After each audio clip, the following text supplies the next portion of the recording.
7월 다섯째 주, 7월 마지막 주 구역공과 헛된 우상을 버리라라는 제목으로 함께 말씀을 나누도록 하겠습니다.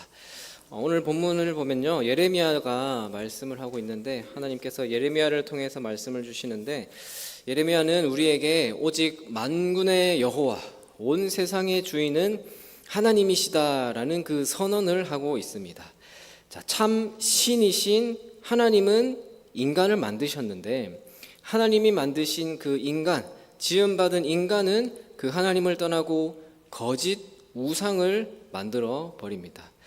인간이 만든 우상은 정확하게 인간의 욕망을 반영하고 있기 때문에 인간의 욕망의 종류만큼, 다양한 욕망의 종류만큼 다양한 얼굴을 지니고 있습니다. 전쟁의 신, 농사의 신, 다산의 신, 수많은 우상의 모습들이 있는 이유가 다 수많은 인간의 욕망을 반영하고 있기 때문에 그렇습니다. 그러나 얼마나 많은 종류, 많은 얼굴을 하고 있든지 간에 우상은 결국은 사람이 만들었고 사람의 욕망이 만든 허상일 뿐이라는 것이죠.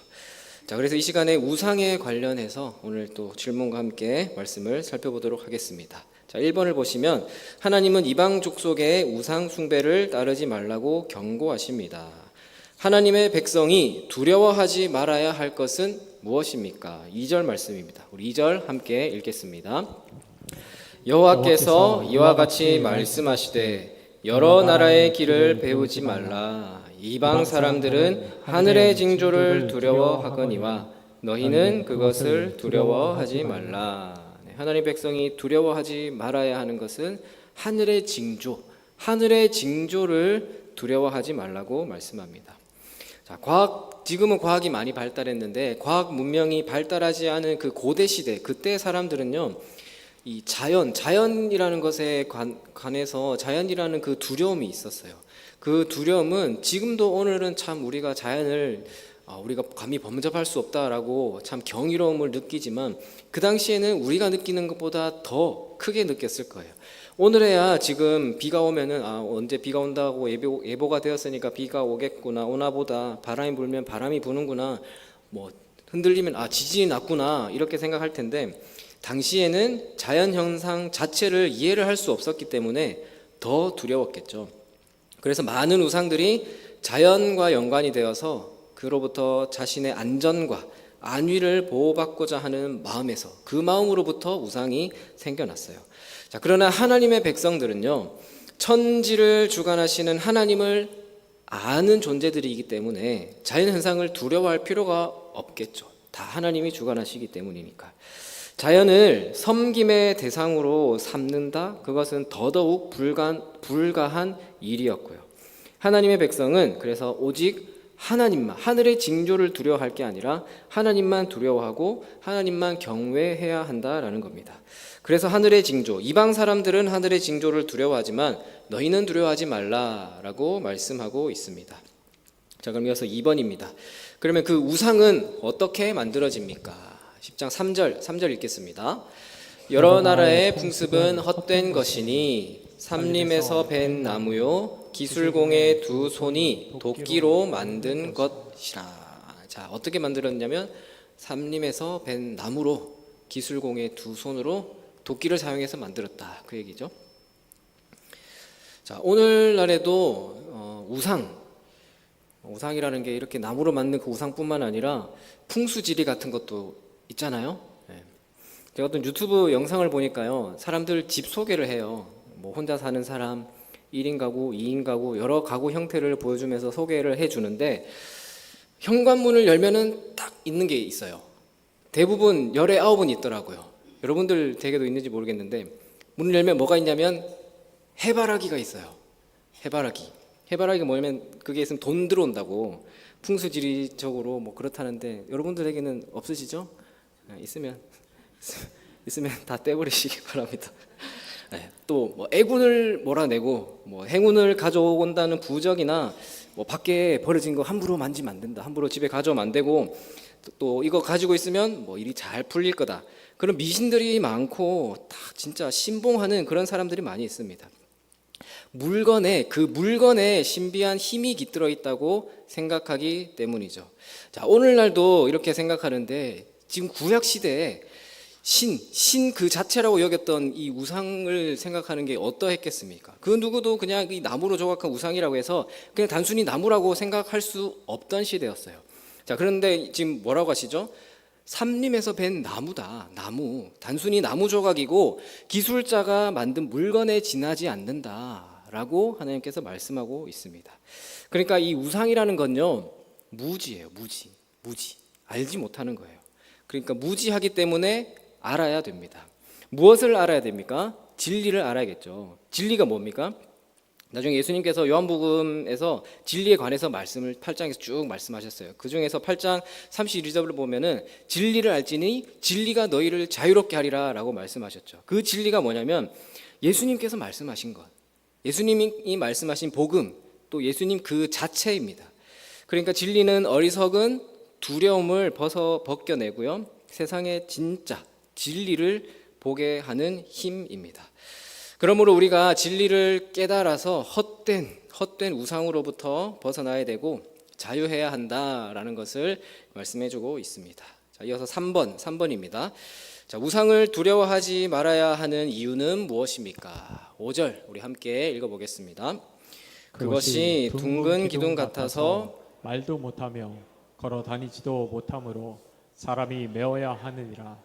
그것이 그들에게 화를 주거나 복을 주지 못하나니 너희는 두려워하지 말라 하셨느니라. 자, 두려워하지 말아야 하는 이유가 뭐냐면 그것들이 그들에게 화를 주거나 복을 주지 못하기 때문입니다.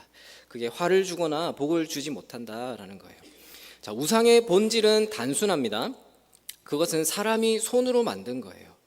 그렇기 때문에 여기 말하는 것처럼 사람의 손에 의해서 이리저리 움직여지는 거죠. 자기 몸조차 사람의 손을 빌려서 움직여야 하는 우상이 어떻게 사람을 해치거나 복을 주거나 하겠느냐라는 것이죠. 지능이 낮으면 그럴 수 있어요. 지능이 낮으면 새들은 어떻습니까? 논에 세워놓은 허수아비 보고 도망가죠. 여기 5절에서 이 말하는 그것이 둥근 기둥 같아서 이 표현이 허수아비 같다라는 거예요. 허수아비. 새들은 허수아비 보고 접근을 못해요. 진짜 사람인 줄 알고요. 그것처럼 들판에 허수아비를 보고 도망가는 새들에게 있어서 허수아비는요, 그 허수아비는 새들에게는 강한 진짜 능력을 갖습니다. 그것처럼 우상이 그 속에 영이 혼이 깃들어 있다고 믿고 두려워한다면요, 우리는 그 허수아비 보고 도망가는 새들과 같은 그런 어리석은 존재들이다라는 것이죠. 그래서 너희는 두려워하지 말라라고 말씀을 하고 계신 겁니다. 자, 그럼 나눔 1번도 우리 함께 읽겠습니다. 불필요한 두려움은 헛된 것을 의지하게 만듭니다. 나를 불안하게 하고 두려움을 느끼게 만드는 요소는 무엇입니까? 그런 두려움을 극복하기 위해 내게 필요한 것은 무엇입니까? 2번입니다. 우상은 하나님을 믿지 않는 사람이 두려움을 물리치고 욕심을 채우려고 만든 자구책입니다. 눈에 보이고 손에 잡혀서 가장 확실한 것 같지만 실상 가장 헛된 것입니다. 오늘날 사람들이 의지하는 우상은 어떤 것들이 있습니까? 오늘날 사람들이 의지하는 게 각자 다 다르겠죠. 그 우상이 어떤 것들이 있는지 우리 마지막에 나누고, 자, 그것은 다 헛것이라고 말씀하고 있습니다. 자, 그럼 2번입니다. 큰 2번. 모든 우상은 헛것이며 우리가 경배할 참 신은 오직 하나님뿐입니다.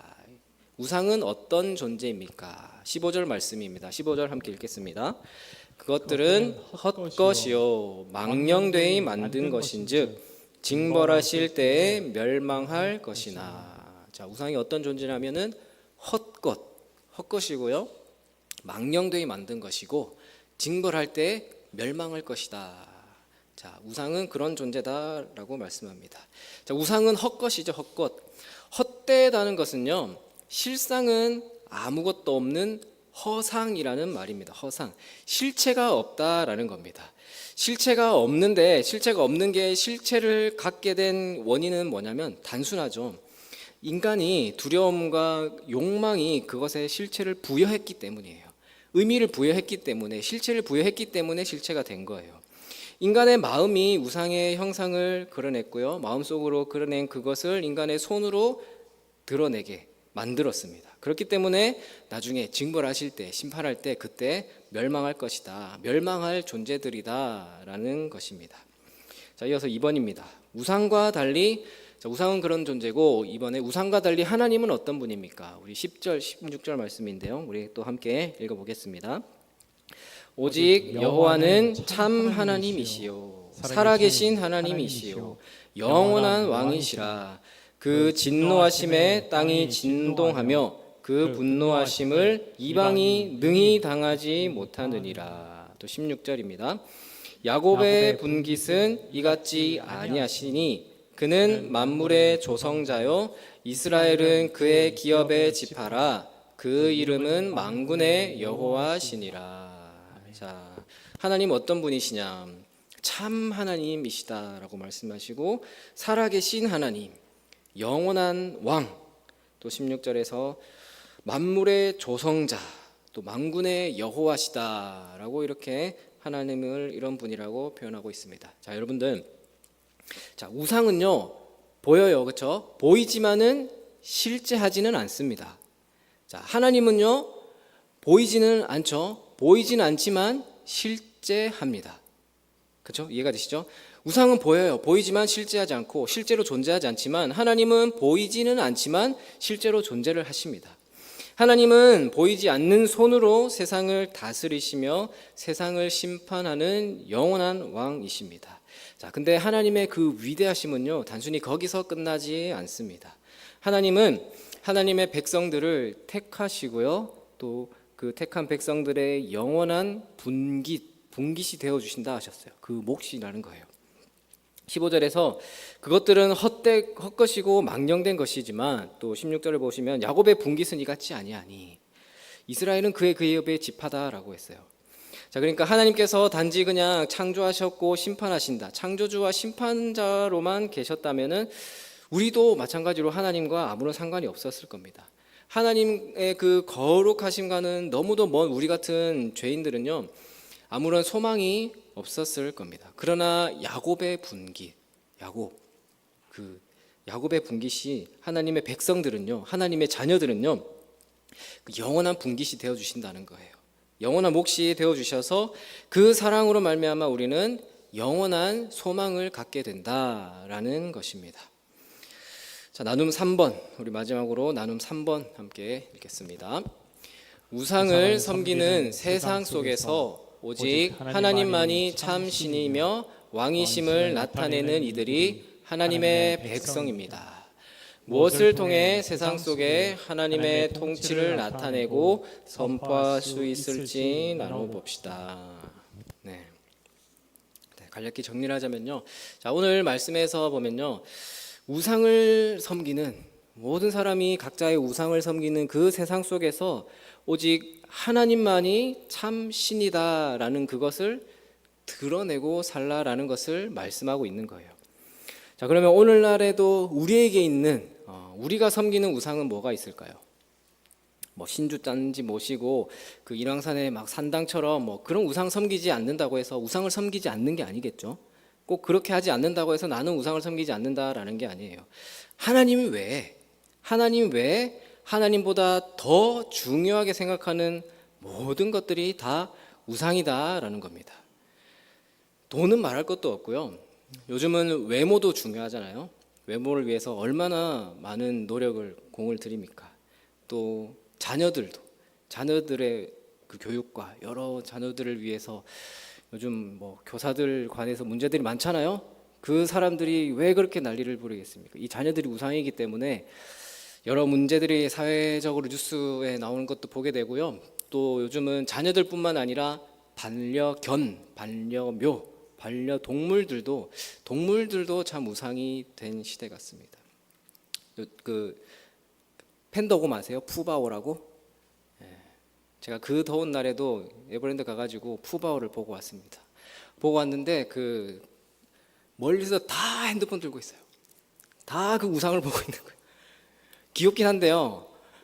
귀엽긴 한데 중국으로 간다고 하니까 사람들이 막 몰려가지고 보고 있는데 야, 참 그거 보면서 참 그렇구나. 다 각자의 마음에 참 여러 가지 중하게 생각하는 게 다르다라는 것을 생각을 하게 됩니다. 자, 여러분들 오늘 말씀에서요, 우상이 가득한 이 세상에서 하나님만이 참 신이시고 하나님을 나타내고 살라는 그 메시지와 함께 가져가야 될 게 하나가 더 있어요. 자, 이거는 당연히 우리가 당연히 알고 그렇게 지키며 살아가야 되겠지만 하나가 더 뭐 있냐면요, 핵심이 뭐냐면 우리 2절에서 뭐라고 하셨냐면은 여러 나라의 길을 배우지 말라라고 하셨어요. 여러 나라의 길을 배우지 말고, 또 3절에 보면요, 여러 나라의 풍습은 헛된 것이다 라고 했거든요. 그래서 두려워하지 말라라고 하시죠. 그러니까 우상과 관련된, 오늘날에도 우리에게도 뭐 나무로 깎아서 그것에 절하지는 않지만 우리가 하나님 외에 의지하는 모든 것들, 돈, 건강, 자녀, 이런 것들이 다 우상이라는 거죠. 자, 그러면 세상에서 일어나는 일들은 그러면 우상이니까 다 신경을 끄고 살라라는 걸까요? 오늘 말씀만 보면은 그래야 될 것 같아요. 여러 나라의 길들 다 필요 없고, 배우지도 말고 풍습이니까 헛된 것이니까 신경 쓰지 말고 그렇게 살아야 될 것 같아요. 우상이 아닌 참 신이신 하나님 품 안에서만 있어야 되고, 세상의 것들을 알면 알수록 복잡하고 머리만 아프고 걱정이 넘치고 유혹되는 것밖에 없으니까 하나님만 바라보고 살아야 될 것 같습니다. 맞죠? 맞습니다. 근데 반만 맞고 반은 틀려요. 그러려면요, 속세를 떠나서 절에 들어가서 사는 것처럼, 중세 수도원처럼 수도원에 들어가서 살아야 돼요. 그 터키나 저기 유라시아 지역에 가보면 그 바위 우뚝 솟아 있는데 거기 수도원만 딸랑 있어요. 아무도 접근하기 어려운 그런 수도원. 중세 시대에 뭐 외진 곳에, 그때는 중세 시대에는 수도원에 들어가서 수도원에 살고 그렇게 살았거든요.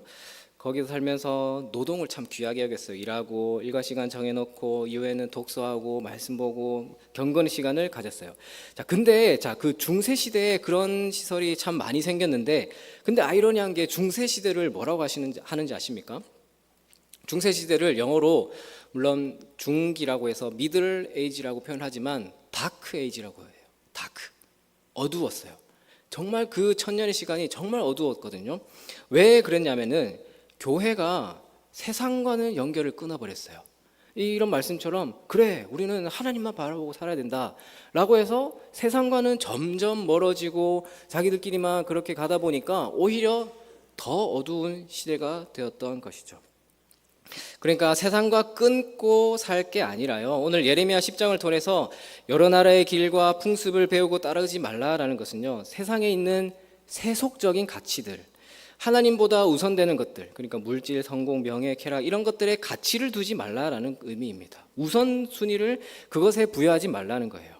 그래서 이 내용을요, 여러분들 제자훈련이나 여러 가지 책을 보셨다면은 한 번쯤은 들어보셨을 텐데, 4P로 표현을 해요. 4P. 4P가 뭐냐면 플레지어, 쾌락, 즐거움, 육체적이라든지 기쁨, 또 프레스티지, 이게 뭐냐면 명예 있잖아요. 명예, 또 파워, 힘, 권력, 프로퍼티, 재산, 돈인 거예요. 돈. 이 네 가지 P를 중요하게 생각하고 사니까 사람들이, 이 세상의 가치가 여기에 있으니까 그것에 두지 말라라는 겁니다.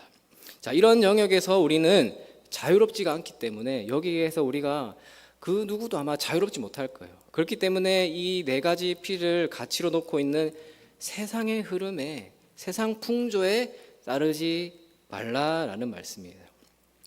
오직 하나님께만 소망을 두며 하나님께만 집중해야 된다라는 명령을 하십니다.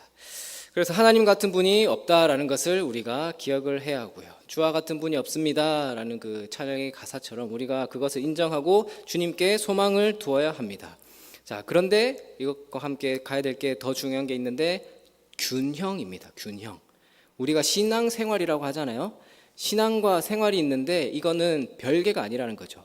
신앙만 생각하면은 뭐 수도원 가는 것처럼, 신앙만 생각하고 신앙이 중요하다고 해서 교회 살고 집사, 장로, 권사, 목사지만은 생활이 엉망이면은 그것은 옳지 않다는 거죠. 반대로 정말 법 없이도 살 것 같다라는 사람이 있죠.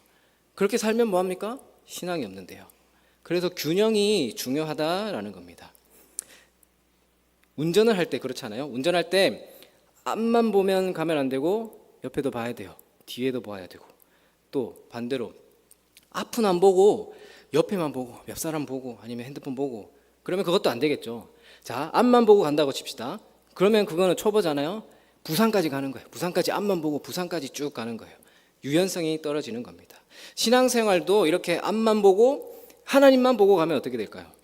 주변 옆 사람은 신경 쓰지도 않고 우리 공동체는 신경 쓰지 않고 이 주변에 이 동네는 생각도 안 하고 나 혼자만 그냥 갔다가 섰다가 그렇게 하는 거예요. 가끔 차선 변경도 하고 옆 사람도 챙겨주고 해야 한다라는 거죠. 또 반대로 옆에만 보고 간다면은 차는 앞으로 가고 있는데 앞은 보지도 않고 뒤따라오는 차, 옆차 그것만 신경 쓰느라 보면요. 전방 주시 태만이잖아요. 이 블랙박스 요즘 한문철 변호사의 그 블랙박스 영상 보면은 앞을 안 보고 가서 요즘은 스마트폰 때문에 더 그렇던데 앞을 안 보고 가서 나는 사고들이 참 무서운 사고들이 참 많습니다. 앞만 보느라 옆만 보느라 옆에 안 보느라 앞은 안 보느라 목적지가 어딘지 신경을 안 씁니다. 하나님이 뭐라고 하시는지 신경을 안 써요. 그래서 균형이 필요하다라는 겁니다. 전방 주시만 해도 안 되고요. 앞을 안 보면 더 위험합니다. 우리는 우리의 목적지를 향해서 드라이브를 놓고 앞을 향해 가고 있는데 제일 중요한 것은 전방 주시. 앞을 보고 목적지를 향해 가야 됩니다. 하나님께서 뭐라고 하시는지 우리가 그 말씀에 귀를 기울이고 하나님을 따라가야 됩니다. 근데 옆도 봐야 되는 거예요. 뒤따라오는 차도 봐야 돼요. 교통 흐름도 봐야 됩니다. 그것과 마찬가지로 우리의 신앙과 삶이 우리 주님께 맞춰져야 합니다. 맞추되 나만 혼자 타고 우리 교회만 타고 신나게 달려가는 게 아니라 그럼 우리 동인교회가 여기 이 동대문 이 지역에 있을 필요가 없잖아요. 그 예전에 뉴스에 한참 나왔잖아요. 피지에 그 자기들끼리 은혜로 교회인가요? 자기들끼리 살고 오늘 담임 목사님께서도 오전에 설교해 주셨죠. 이 동인교회, 이 지역에서 우리가 해야 될 일이 있다라는 겁니다. 함께 가야 한다는 거예요. 이 세상 속에서요. 그것을 총체적이라고 표현합니다. 총체적 복음이라고 해서 총신대 교수님께서 쓰신 책이 있는데 이 복음이라는 것이요. 우리가 믿고 끝나는 것이 아니라 그 믿음 복음을 가지고 세상에 영향력을 끼쳐야 되는 거예요. 그리스도의 향기라고 하죠. 향기를 바라야 한다라는 거거든요. 교회가 이 세상의 우상들을 버리고 하나님만 보고 바라보고 가야 되는데 먼저 복음을 믿고 변화된 모습을 세상에 보여주면서 가야 되고요. 그뿐만 아니라 죄로 인해서 깨어진 관계 또 그 모습을 복음으로 회복시키고 세상 문화와 국가 민족 등 모든 죄의 영향을 걷어내는 죄로부터 그 모든 것들을 벗겨내는 그런 사회적 책임까지 감당해야 한다는 것입니다. 그래서 사랑하는 우리 동인교회 성도 여러분, 오늘 예레미야의 말씀처럼요, 우리가 여러 나라의 길을 배우지 않아야 되고요, 여러 나라의 풍습을 따르지 않아야 되고 헛된 우상을 버리고 참 여호와 하나님만 붙잡고 가시되 이 세상에서 균형 있게 총체적으로 우리가 믿는 그 복음을 들고 균형 잡힌 삶을 살아가시기를 바랍니다. 이 나무뿐인 우상의 가르침을 따르는 것이 아니라 살아계시고 영원한 왕이신 참 하나님만을 오직 우리의 중심에 두고 이 세상에서 또 믿음의 그 여정을 잘 감당하시는 여러분들이 다 되시기를 주님의 이름으로 축원합니다.